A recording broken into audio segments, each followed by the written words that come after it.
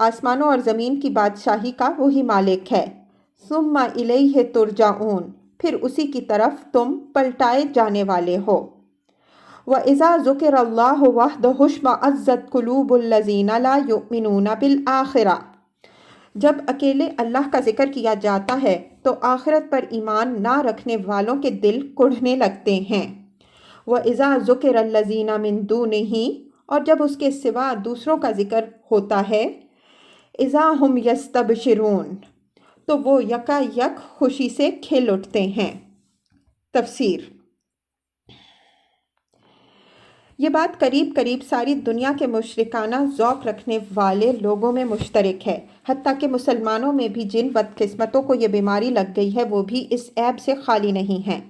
زبان سے کہتے ہیں کہ ہم اللہ کو مانتے ہیں، لیکن حالت یہ ہے کہ اکیلے اللہ کا ذکر کیجئے تو ان کے چہرے بگڑنے لگتے ہیں۔ کہتے ہیں ضرور یہ شخص بزرگوں اور اولیاء کو نہیں مانتا، جب ہی تو بس اللہ کی باتیں کیے جاتا ہے، اور اگر دوسروں کا ذکر کیا جائے تو ان کے دلوں کی کلی کھل جاتی ہے اور بشاشت سے ان کے چہرے دمکنے لگتے ہیں۔ اس طرز عمل سے صاف ظاہر ہوتا ہے کہ ان کو اصل میں دلچسپی اور محبت کس سے ہے۔ علامہ آلوسی رحمہ اللہ نے تفسیر روح المعانی میں اس مقام پر خود اپنا ایک تجربہ بیان کیا۔ فرماتے ہیں کہ ایک روز میں نے دیکھا کہ ایک شخص اپنی کسی مصیبت میں ایک وفات یافتہ بزرگ کو مدد کے لیے پکار رہا تھا۔ میں نے کہا اللہ کے بندے، اللہ کو پکار۔ وہ خود فرماتا ہے کہ وَإِذَا سَأَلَكَ عِبَادِي عَنِّي فَإِنِّي قَرِيبٌ أُجِيبُ دَعْوَةَ الدَّاعِ إِذَا دَعَانِ۔